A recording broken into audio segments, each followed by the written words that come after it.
A lot of people have told me, Tanya, I am just too introverted to put myself out there. And I really do get it. Like being perceived and opening yourself up to potential criticism or judgment, or just the thought of being seen on LinkedIn can be very scary. And maybe you're okay with doing really good work behind the scenes. You don't want to feel like you're promoting yourself. You don't want to come off like you're bragging or grandstanding. And I really do get that.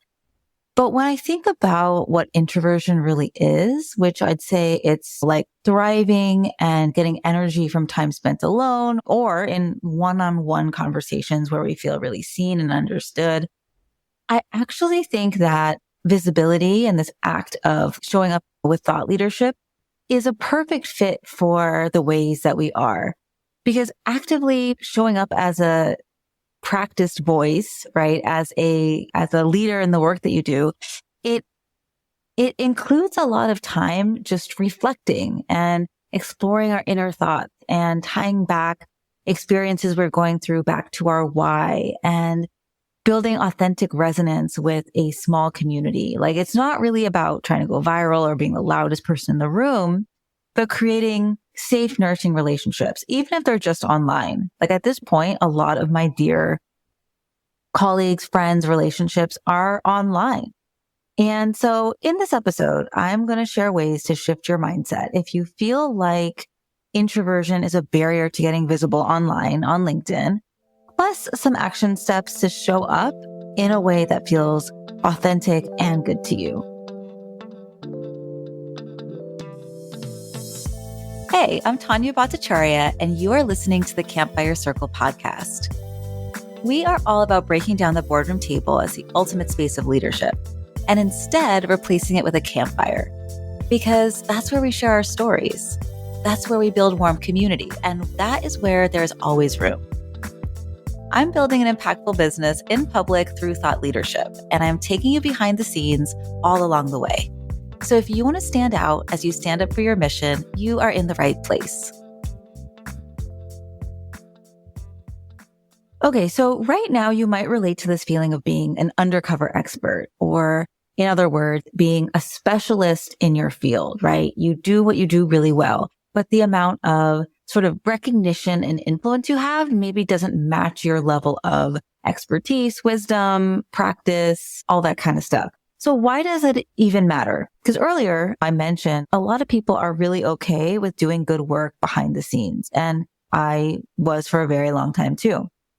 But the reason it matters if you consistently stay behind the scenes is that you don't have as much change-making capacity, right? Because when you are visibly showing up in spaces where the people that you want to influence hang out, it builds trust. It directly impacts your ability to create change alongside them, right? So showing up and getting visible, even as an introvert, it positions you as that go-to credible voice when organizations are looking for speakers about the very specific thing you do. It keeps you top of mind when your ideal client or your referral partner or like a foundation needs what it is that you do. You're the first organization or person that they think of. It shines light back onto your organization. So like this year-end season, every year-end season, every social impact organization sends out annual reports or year-end fundraising letters or all these things that we do at the end of the year to wrap up our year.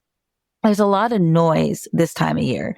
But when you are showing up as a visible executive, as a visible CEO, executive director, president, whatever, when people in your audience get that piece of mail, when they get that letter, they are less likely to throw it away because they think, oh, that's that organization where Gabby works or where Emily works, where whatever your name is, where they work. And so I should pay attention to this because I trust that person. Like they don't think that, but that's what happens. And so visibility is not about recognition for recognition's sake. It's not about showboating. Like I know it feels like that sometimes because of how we've been conditioned, but really it's about having a stronger and more trusted voice to more effectively build awareness around your work. So I want you to reframe what you maybe think about as visibility, not as performative. I want you to think about it as being purpose-driven. It's a purpose-driven way of doing work.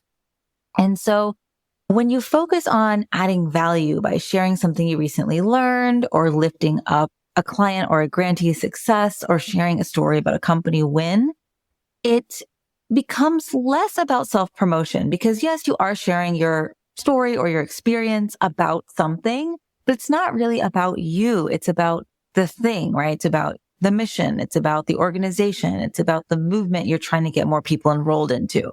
And so think about it this way. If you aren't sharing about the cool stuff that you're working on, you are doing a disservice to the people who would benefit from getting involved in that work in whatever way they feel good about. Another thing to potentially reflect on is there's somebody benefiting from your silence or your invisibility or your best kept secretness. There is some entity that will continue to fester and grow stronger if you and people like you don't share your thoughts and opinions and expertise. And maybe it is like a very specific example of corporate greed destroying the environment. Or maybe it's personifying a thing like addiction. Like there is something that flourishes if you're not sharing about your work in the world. And it's not about being the one voice or like the savior or the martyr. The thing about this, the thing about visibility is there's a snowball effect associated with it. Because as you share, you become one voice in the mosaic of the community that you're building. So you showing up despite your introversion, despite the fear that's involved, helps other people begin to do the same, right? There's this really strong ripple effect that happens. And then finally, I also want to reframe this thinking that getting visible on LinkedIn is the same thing as like getting up on a stage behind a podium and talking to a giant room of people. Because instead of thinking of it like you're talking to a whole room of people or all 500, 5,000 or 15,000 of your LinkedIn followers, I want you to think of it instead as if you're having a one-on-one conversation with each of them individually, right? So instead of talking to 500 people, you're talking to this one person and this one person and this one person. And that's what good communication should feel like anyway, right? That one-to-one relationship and connection, which is something we do well as introverts. And actually, there's one more reframe before I get into action steps. So one more reframe, and this is something that I have realized over the last couple of years as in-person events are a thing again, is that visibility helps you immediately be recognized by your people. And that sounds obvious, right? But I want you to think about like a conference. So imagine you're at a conference, there's 1,000 people there. You enter the welcome reception. It's loud. There's hundreds of people milling about, already in conversation. Like you're just there, like introvert's nightmare, right? Well, because I have been consistently growing my visibility on LinkedIn for, quite a few years now, it has created the conditions so that usually, at least if I'm at the right conference, like if I am at a conference where my people are at, usually at least one person is like, oh, I know you. I saw you at this webinar, or I listened to your podcast, or I follow you on LinkedIn. And so it just creates connection before you even walk into the room, which makes these big in-person gatherings so much more enjoyable and easier because our reputation precedes us a little bit. And that's a helpful thing. That's just a helpful thing. All right. So I hope some of these reframes are helping you think about visibility in a different way as an introvert. So in the second part of this episode, I want to talk about some action steps to help you increase your visibility as an introvert, but in an authentic way to you, right? And so the first thing I want you to do is get clear on your reasoning for getting visible in the first place. What is your why? What is your purpose for that? Are you trying to build trust in advance of this large campaign on your horizon? Maybe your organization's 25th anniversary or 10th anniversary or 50th, whatever. Something is happening in the not too distant future. And you need to start building an audience and a community now in order for that. Are you trying to grow your donor base with more funding coming in? Are you trying to replicate your work and train other people on your model? Are you trying to break stigma around something? Do you personally want to write a book or give a TED talk? And so you need to build your audience around that. what are those things that you are wanting to get visible for? Sometimes when I ask people this, because this is what I do, so I ask people this all the time. Sometimes people are like, well, I just want more followers, or I would just want more engagement. And it's about like KPIs and metrics. But I want you to go beyond that and really think about like, why do you want more followers? What will that do for you and the mission that you represent? And maybe you have a long list of things. And so I want you to really focus on one or two, maybe three. In the last episode of this podcast, I shared 10 strategic use cases for LinkedIn for social impact organizations. And I didn't share 10 so you can do all 10 like Q1 of next year. I want you to be selective so that you can really focus and start to see momentum. Because if you try to do too many things, it's a little bit harder. But if you say, I want to build relationships with family foundations in this geographic area, like the more specific you are, the more real it can become. So I would get specific on your goals. And I would also consider not just quantitative goals, but also qualitative goals. And maybe both business goals and personal goals, right? So no goal is better than the other. It's just about what brings you excitement and what will actually keep you going. So, what is a personal qualitative goal when it comes to LinkedIn? It could just be you getting 1% more uncomfortable and stretching out of your comfort zone and starting to show up when that felt impossible a year ago. And that is a big thing to celebrate. Okay. So then I want you to think about how you can build your brand, your personal brand, your thought leadership brand in a way that feels good and authentic to you. So there's many different types of content that you can create. And so I want you to start with content that you are most comfortable with, the style of content that feels easy for you already. So for me, that's written content, like 100%. For you, it might be videos. It might be live calls. I doubt that. But I think a lot of us really enjoy communicating through written content. And so LinkedIn is like a perfect place to be able to do that. Focus on text posts, LinkedIn articles. Yeah, like LinkedIn is a great place for folks who would consider themselves writers and authors. And it can be very difficult to come up with that perfect piece of content, which I don't even want to say that because that's not required at all. But I guess what I'm trying to say is get away from your computer and take yourself on an artist date where you can get thoughtful and batch some of your stories all at once. Go and bring your laptop to a cute cafe or bring a notebook and a little bento box to a park. Get out from the computer and give yourself the space to really reflect and think and let what emerges emerge, right? Whatever comes out is perfect. And you don't have to share everything you write on LinkedIn. You know what I mean? This can just be for you. And you will intuitively know which of those things are right for you to share at this time. Not every post has to be lengthy. Short and clear messages can often be more powerful than a long post. Plus, if you've been with me for a while, I'm all about being lazy on LinkedIn, which really just means you don't have to do the most.